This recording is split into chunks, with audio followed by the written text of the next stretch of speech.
Well, this week I'm in a hotel in Mississippi, so I'm moving up the scale a little bit.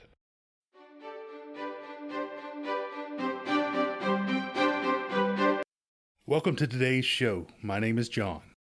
As always, you can subscribe to the show on iTunes or follow the links to social media in the podcast show notes. So please subscribe when you are finished listening. You can also go to snarkymoviereviews.com to read notes, bios, and other random movie thoughts. Today's movie is Beneath the Planet of the Apes, 1970. This movie followed the original 2 years later. Based on my youthful remembrances, this movie should be ranked 4 out of the original 5. Fox Studios gave this movie $2.5 million, which is half the amount paid for the original. Director Tom Post, with his television background, was able to cut the cost. However, the ape's mask suffered. Actors: Right. And I'm a Shakespearean actor. Kim Hunter as chimpanzee Dr. Zira, Maurice Evans as orangutan religious leader Dr. Zayas, and mute human Linda Harrison as Nova. All returned for this movie, and all 3 were covered in episode 118, Planet of the Apes, 1968. Charlton Heston returned as astronaut Taylor. Heston was first covered in episode 44, The Omega Man, 1971. Thomas Gomez played the role of the human mutant minister. Gomez was covered in episode 40, Key Largo, 1948. This was Gomez's final film. Lou Wagner as young chimpanzee Lucius and Roddy McDowall as Cornelius were both shown in archival footage. James Franciscus played Earth astronaut and Charlton Heston look-alike Brent. Franciscus was born in Missouri in 1934. He graduated from Yale University in 1957. Although he made many a great movie, he will always be known as a television actor to me. He played a detective on Naked City 1958-59. He was in The Investigators that only ran in 1968. He was a teacher in Mr. Novak 1963-65. A blind detective in Longstreet 1971-72, which had Bruce Lee in one memorable episode, and Doc Elliott 1973-74. His memorable films include Marooned, 1969, Beneath the Planet of the Apes, 1970, and disaster flick Concord Affair 79, 1979. He married Kathleen Wellman, who is the daughter of director William A. Wellman. He slowed his production work around 1980 and retired. He died very young at 57 in 1991. James Gregory played pugnacious gorilla General Ursus. Gregory was born in 1911 in the Bronx, New York. I'm walking here! I'm walking here! In high school, he was already interested in drama, but he went to work on Wall Street in 1929. Good timing. He stayed on Wall Street until 1935, at which time he became a professional actor. He debuted on Broadway in 1939 and continued this work for about 16 years, except for the time he spent in the Navy and the Marine Corps during World War II. Gregory played a detective on the lawless years 1959-61. He began his film career with a film noir, The Naked City, 1948. Other films include Gun Glory, 1957, Nightfall, 1957, Onion Head, 1958, Al Capone, 1959, and X-15, 1961. His biggest film role came playing Senator Island in The Manchurian Candidate, 1962. With his gravelly voice, he was an expert at playing slightly dumb men with power. Other movies include PT 109, 1963, Twilight of Honor, 1959, A Distant Trumpet, 1964, The Sons of Katie Elder, 1965, The Silencers, 1966, Murderers Row, 1966, The Ambushers, 1966, The Secret Wars, 1968, Beneath the Planet of the Apes, 1970, $1 Million Duck, 1971, Shootout, 1971, The Strongest Man in the World, 1975, The Bastard, 1978, and The Main Event, 1979. Gregory was active in television, and one of his funnier roles was as a deputy inspector on Barney Miller, 1975-82. Gregory died in 2002 at the age of 90. Natalie Trundy played the human mutant Albina. Trundy was born in Boston in 1940. A strawberry blonde with freckles, Trundy started working as a child model before doing a live television show. She debuted on Broadway at the age of 13. When she was 15, she got her first movie role in The Monte Carlo Story, 1956, whose other stars included Marlene Dietrich. During this production, she also met producer Arthur P. Jacobs. Trundy continued to appear in movies before taking a break to attend New York's Briarcliff College. In 1963, she was hit by a car and severely injured, apparently ending her acting career.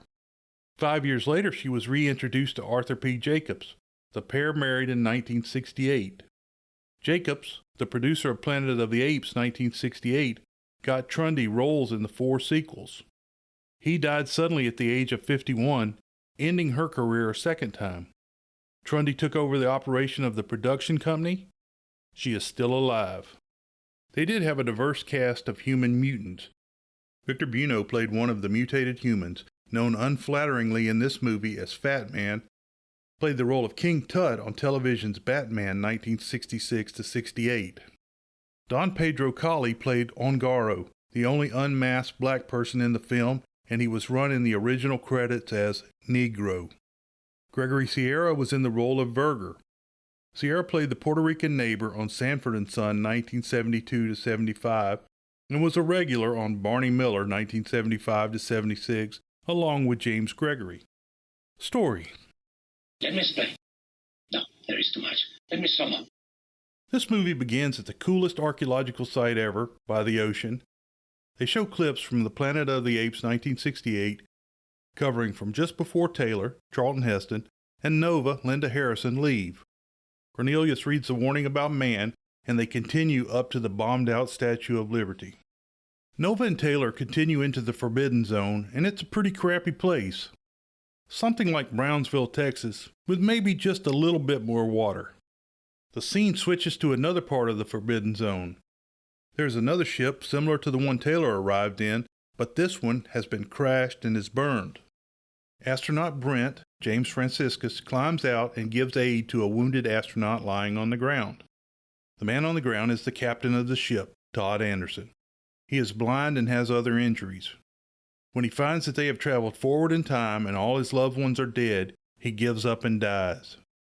I don't know, our computer's shot. We're lucky to be alive. Lucky? If it's 3955 AD, oh my God. My wife. I had 2 daughters. Everyone I ever knew. Brent mentions that they were following Taylor. After Brent buries the skipper, he hears a horse. He looks up to see Nova riding in on the horse that she and Taylor had. Hey, not too bad a planet. It does look like they have her wearing a buck-tooth prosthetic. She had a better smile in the original. At first, Brent hides, but then he calls to Nova. Nova is not much of a talker. She sees that Brent has dog tags, and she touches the pair that Taylor gave her in the next flashback. Brent reads the name Taylor aloud, and Nova remembers in flashback that Taylor gave her the dog tags. With more prodding from Brent, Nova flashes back to the pair riding and then being stopped by a wall of fire, strange lightning, earthquakes, and rock formations that just appear. Taylor tells Nova that if they get separated, for her to go to Zira. Listen. Listen. If you lose me, and to try to find Zira. Remember? Zira. Go find Zira. Taylor walks to the rock formation and attempts to hit it with the butt of his gun, but he falls away, and Nova is alone in the flat desert. Back at the crashed ship, Brent demands to be taken to Taylor and jumps aboard the horse. He rides him back. Does this mean anything? He's a Heston look-alike, but he's nowhere near the same quality as an actor. Nova and Brent ride to a hill overlooking Ape City. The pair watch from above as the apes hold an open-air forum. General Ursus, James Gregory, is lobbying for a war against humans in the Forbidden Zone. He uses phrases like, "The only good human is a dead human."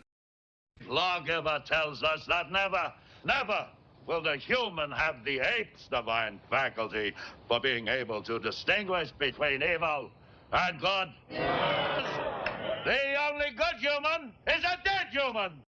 The gorillas are all for it, the orangutans accept it, and the chimps are opposed, but they go along. Just like when a madman takes over the country.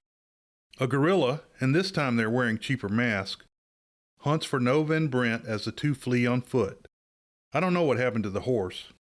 The gorilla fires into a bush, wounding Brent in the arm, but a bird is flushed and the ape goes away.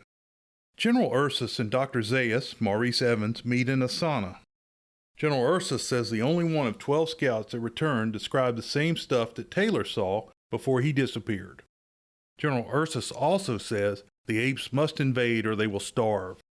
Nova and Brent sneak into Zira's house. Zira, Kim Hunter, and Cornelius, David Watson, discuss their expected baby. Wait a minute. Roddy McDowell's not playing Cornelius? Heresy, I say. Heresy. Nova and Brent walk in, and at first Zira thinks it's Taylor. Taylor? No, not Taylor. My name's Brent. You talked. That's impossible. Brent wants to get out quick and asks for food and a map. Dr. Zaius shows up at Zira's house. He chews Zira out for standing up to General Ursus. They have a debate about science versus expedience. Someone or something has outwitted the intelligence of the gorillas. That shouldn't be difficult. He asks them to take care of things until he returns from the Forbidden Zone. This is odd because at the end of the last movie they were going to be tried for heresy. They give Brent rags to wear and tell him to never let anyone hear him speak. Nova and Brent go back to the horse. It was waiting in the bushes. As they ride, the horse is shot out from under them by a gorilla. A foot chase ensues until the humans are caught in a net. They are thrown in the pen with the wild humans. The gorillas use their captured humans to train for warfare. It kind of reminds me of the gladiator school in Spartacus. Nova and Taylor are sent to Zira's lab, but they are taken away for target practice. Zira sneaks out and unlocks the lock on the transport wagon. Brent climbs on top of the wagon and tries to wrestle the ape driver. Fortunately for the human, a branch knocks the ape off. Brent unharnesses the horse, so now the two humans have two horses. They are spotted by an ape cavalry unit that quickly chases after. Nova and Brent lose their pursuers by leaving their horses and entering a cave. It quickly becomes apparent that the cave is a remnant of the old New York subway system.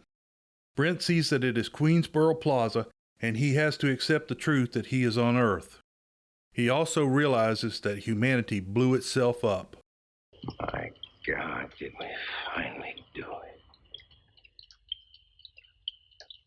Did we finally really do it?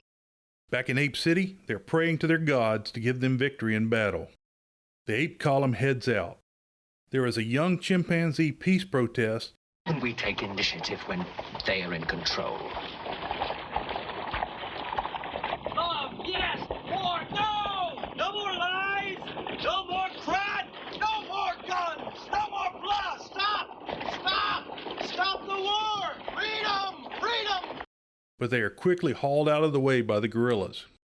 In 1970, when this movie came out, didn't we have young people in the streets protesting for peace and being drug away? Nova and Brent sleep in the subway for a bit. The gorillas are still outside, so the pair of humans head deeper into the tunnel. They hear a loud magnetic hum and walk towards it.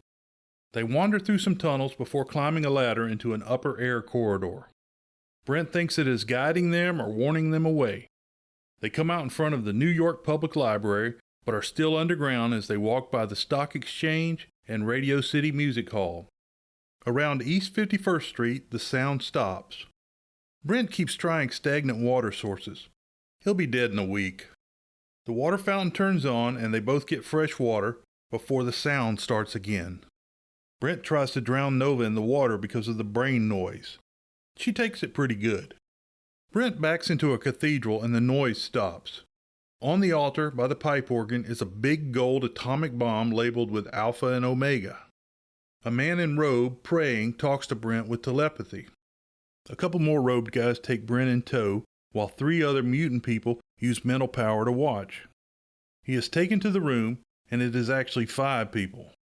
They think Brent is a spy, and he tells them he is looking for Taylor. They torch his mind when they don't like the answers. When he mentions Ape City, they start rapid-firing their questions and hurt his brain, so they have to switch to normal speech. The robed people say the bomb is their god and it is a holy weapon of peace. In talk, it's a rather primitive accomplishment. We use it when we must. When we pray. When we sing to our God. You mean that thing out there, an atomic bomb? Your God? You don't understand, Mr. Brent. The bomb is a holy weapon of peace. Holy weapon of peace. Holy weapon of peace. The robed people say illusion is their only defense. They also say that the gorilla's skulls are too thick for their mind control powers to penetrate. It seems the bomb is operational, but they want Brent's help. They bring in Nova and start having Brent try to kill her again. She's not taking the second murder attempt so well. Brent finally tells them the apes are marching on the city. The ape army is deploying into lines in the Forbidden Zone. They begin their advance when fake fire and upside-down impaled apes appear. The army is falling apart when the lawgiver statue appears and begins crying blood.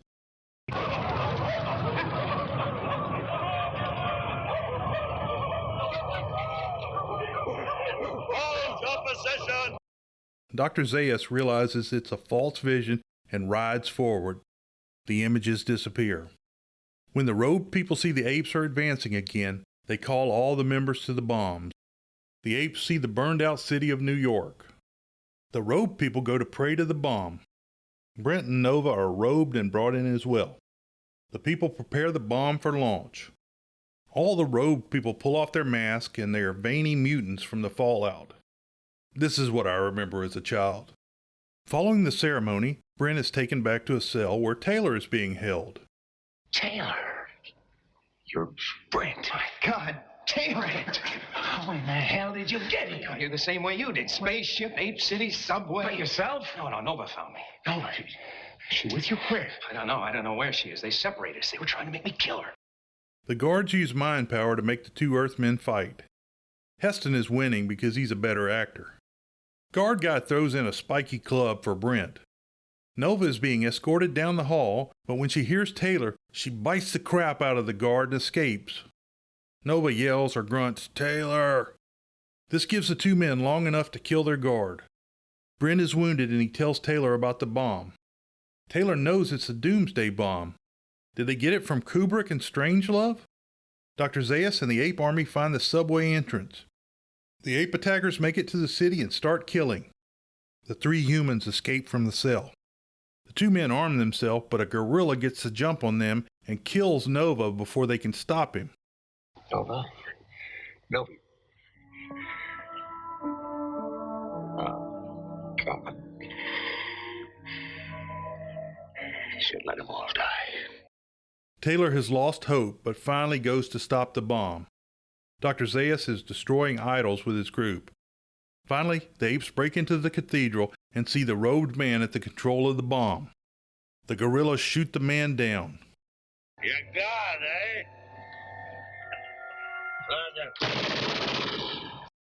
The brilliant gorilla General Ursus orders his men to pull the bomb over. It starts leaking coolant. General Ursus goes to turn the bomb off. Brent makes a distraction on the organ.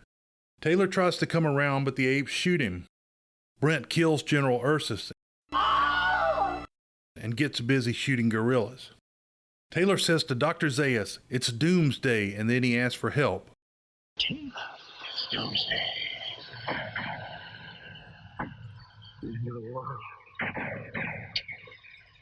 Dr. Zaius refuses and says man is only capable of destruction. Help me. You ask me to help you? Man is evil, capable of nothing but destruction. As a group of gorillas gun down Brent.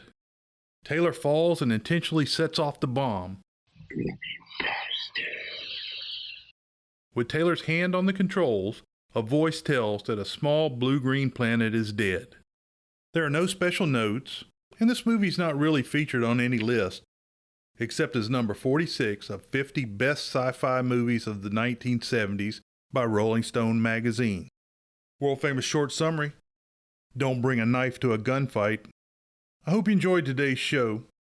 You can find connections to social media and email on my site at snarkymoviereviews.com. There are links in the podcast show notes as well. Remember, this show is completely free and independent. All that I ask is you jump over to iTunes and give me a review. It really helps the show get found. Beware the Moors.